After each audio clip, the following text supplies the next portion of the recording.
Define tissue, classify, discuss one in detail. Second है define neuron, enumerate the division of same question. ठीक है, tissue भी काफ़ी ज़्यादा इंपॉर्टेंट है। सेल के बाद नेक्स्ट हमारा टिश्यू ही आता है, तो टिश्यू सारे पढ़ के जाना। एपिथेलियल टिश्यू, ठीक है, नर्वस टिश्यू, ठीक है, अपर लेयर कौन सी होती है हमारी, फिर ठीक है मिडल लेयर कौन सी होती है, कौन कौन से टिश्यू प्रेजेंट होते हैं, फंक्शन क्या होते हैं उसके, बहुत ईजी है, हो जाएगा। ठीक है, न्यूरॉन वही क्वेश्चन, पैनक्रियास सेम वही question, structure of lung, respiration हमने पढ़ लिया, नॉट म्योफर्ट वही क्वेश्चन, थायराइड ग्लैंड दो बताए थे मैंने, एंडोक्राइन ग्लैंड के, पिट्यूटरी और थायराइड। थायराइड के बारे में भी काफ़ी ज़्यादा पढ़ लेना, इसका वेट होता है अराउंड 25 ग्राम, जितनी मुझे थोड़ा थोड़ा याद आ रहा है। ठीक है, तो इसकी सारी स्ट्रक्चर पढ़ लेना। दो हार्मोन होते हैं उसमें, T3 and T4, the name of the three is thyro, tri iodo thyroxine और ऐसे करके होते हैं, T3 and T4 hormone. Structure of eye पढ़ के जाना जरूर इंपॉर्टेंट, ये भी बता दिया था। Respiration same. oogenesis, right in detail function organs, देखो एक फीमेल आ गया, female reproductive system, menstrual cycle, ये काफ़ी ज़्यादा इंपॉर्टेंट है, इसको मैं नहीं बोलूँगा तुम्हें छोड़ने के लिए, ये ज़रूर पढ़ के जाना। ठीक है, अगले पे आते हैं। अब वापस से तुम अपने फ़ोन को टिल्ट कर सकते हो। एंडोक्राइन ग्लैंड दोबारा से वही क्वेश्चन, ठीक है।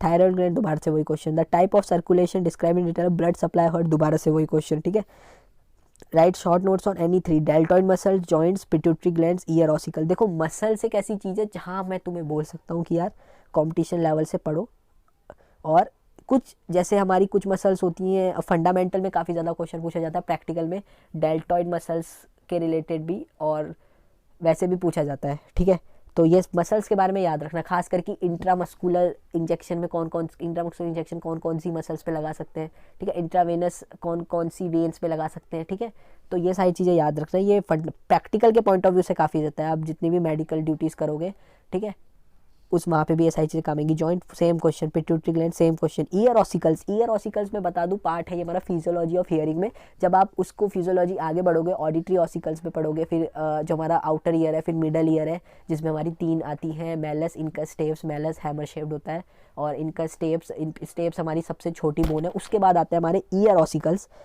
जो फ्लूड होता है जिसमें, और ईयर का काम होता है हमारे हियरिंग में तो हेल्प करता है, साथ में बैलेंस में हेल्प करता है, तो ये सारी चीज़ें आप पढ़ सकते हो। ठीक है, जिन्होंने पढ़ा हुआ है तो वो थोड़ी थोड़ी बातें रिलेट कर पा रहे होंगे कि क्या कहना चाह रहा हूँ मैं। ठीक है, what is the normal RBC count, describe the structure of erythropoiesis, what are the factor influencing erythropoiesis. ये क्वेश्चन आया ब्लड से, और ब्लड का अभी हमने रिवीजन नहीं करा है, तो ये क्वेश्चन हम जवाब तो नहीं देंगे, बट हाँ ये चीज़ें भी इंपॉर्टेंट है, ब्लड के बारे में तुम पढ़ सकते हो। ठीक है, menstrual cycle, right in detail the physiological changes according different phase menstrual cycle. तो पहले तो यार ट्वेल्थ में था, हाँ ट्वेल्थ में मेंस्ट्रुअल साइकिल था हमारा, जिसमें सारी चीज़ें थी, तो उससे आप रेफरेंस ले सकते हो अगर तुम्हें बुक से समझ नहीं आ रहा है। मतलब मैंने तो यही किया था, मैंने ट्वेल्थ की साइंस की बुक से देखा था और काफ़ी ज़्यादा चीज़ें समझ में आ गई थी, जिसमें हमारे फेजेस होते हैं, इसमें होते हैं मेंस्ट्रुअल फेज कहाँ से कब तक होता है, 1 to लेकर 28 डेज तक होती है, फिर 14 डेज में हमारा मेंस्ट्रुअल फेज आता है, फिर बीच में कौन सी फेज आती है। ठीक है, और इसमें आते हैं हमारे ग्रेफाइन फॉलिकल्स आते हैं, कॉर्पस ल्यूटेम आते हैं, याद आ रहा है मुझे धीरे धीरे, लुटेनाइजिंग हार्मोन, फॉलिकल स्टिमुलेशन, किस तरह से उनके हार्मोन्स का लेवल डिसबैलेंस होता है और किस तरह से कम ज़्यादा होता है according to the different phases of menstrual cycle. तो ये चीज़ें काफ़ी ज़्यादा इंपॉर्टेंट है। Short notes on any three, regulation of body temperature, homeostasis. ठीक है, समझ गए होंगे तुम मैं क्या कहना चाह रहा हूँ। ठीक है, फंक्शन ऑफ स्किन बता दिया था, कंडक्टिंग सिस्टम ऑफ बता दिया था, रेडिन एंजियोटेंसिन सिस्टम ये छोड़ सकते हो, ये हमारा क्वेश्चन है किडनी से रिलेटेड, रेनिन एंजियोटेंसिन सिस्टम, और ये अभी हमें नहीं पता है, बट इसे तुम पढ़ सकते हो, इंपॉर्टेंट कैटेगरी में ये भी आता है, रेनिन सिस्टम में ही है। ठीक है, joints same question, classification of joint same question, elaborate type of synovial joints same questions, types of synovial joint हो गया, epithelial tissue, structure of trachea, structure of long bone, cell organelles. Structure of long bone काफ़ी ज़्यादा important, long bone हमेशा आती है, epiphysis, diaphysis. ठीक है, spongy bone, red bone marrow, cranial cavity, yellow bone marrow किस काम में कौन सी चीज़ें हेल्प करती है। ठीक है, तो ये भी काफ़ी ज़्यादा इंपॉर्टेंट है, ये ज़रूर पढ़ के जाना। सेल ऑर्गेनल, सेल के अंदर कौन कौन सी चीज़ें होती है, साइटोप्लाज्म होता है, न्यूक्लियर मेम्ब्रेन होती है, न्यूक्लियर एनवेलप होता है, न्यूक्लियोलस होता है, सेंट्रोजोम होता है, गोल्जी बॉडीज़ होती है, सारी चीज़ें पढ़ के जाना और उसके बारे में थोड़ा थोड़ा लिख देना, 5 नंबर मिल जाएंगे। डिफाइन रेस्पिरेशन काफ़ी ज़्यादा इंपॉर्टेंट है, पढ़ के जाना। फिजियोलॉजी रेस्पिरेशन सब बताया गया, साइडिंग फिलामेंट थोड़ी नहीं बताया था। Transport of material across plasma membrane बहुत इंपॉर्टेंट है, प्लाज्मा मेम्ब्रेन की चीज़ें पढ़ के जाना। फॉस्फोलिपिड से बनी होती है, जिसमें हमारा प्रोटीन और कोलेस्ट्रॉल का पार्ट भी होता है, एक सैंडविच शेप का बनता है ये हमारा, जो ऊपर वाला पार्ट होता है वाटर लविंग होता है, जिसे बोलते हैं हम हाइड्रोफिलिक, और सेकंड वाला होता है जो वाटर हेट करता है हाइड्रोफोबिक। जो हमारा हाइड्रोफिलिक होता है उसमें थोड़ा सा चार्ज प्रेजेंट होता है एज़ कम्पेयर टू हमारा हाइड्रोफिलिक।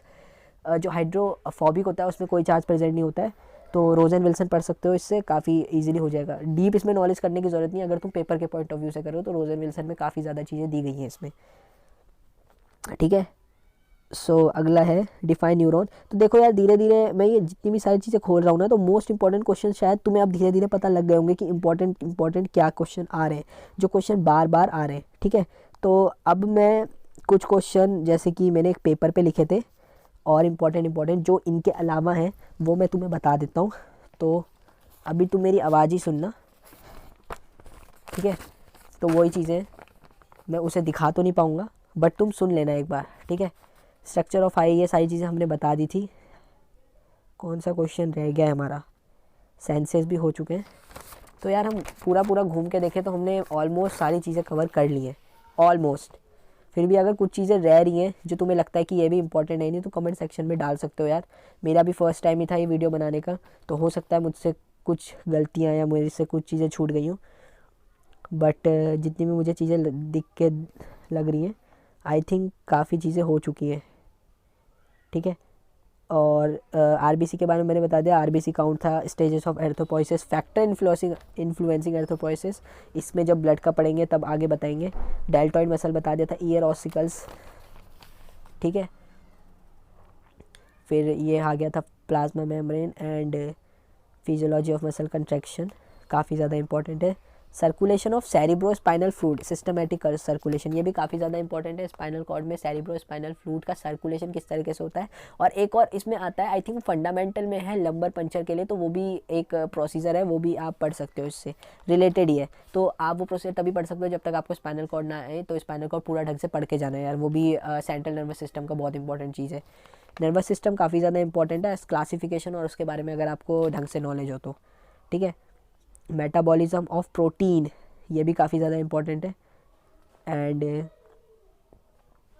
एक क्वेश्चन और है, right the muscles use for intramuscular injection. जैसे मैंने बताया था यार, मसल्स के बारे में ज़रूर पढ़ के जाना कि कौन कौन सी मसल्स इंट्रामस्कुलर इंजेक्शन में कौन कौन सी मसल्स यूज़ होती है। डेल्टॉइड मस्कुलर की एक जो हमारे अपर हैंड में लगती है, ठीक है, ह्यूमरस बोन के साइड में, और एक होती है हमारी वेस्टस ग्लूटेलिस जो हमारे बैक साइड में लगती है, हमारी हिप बोन के थोड़ा सा ऊपर वाली साइड, ठीक है।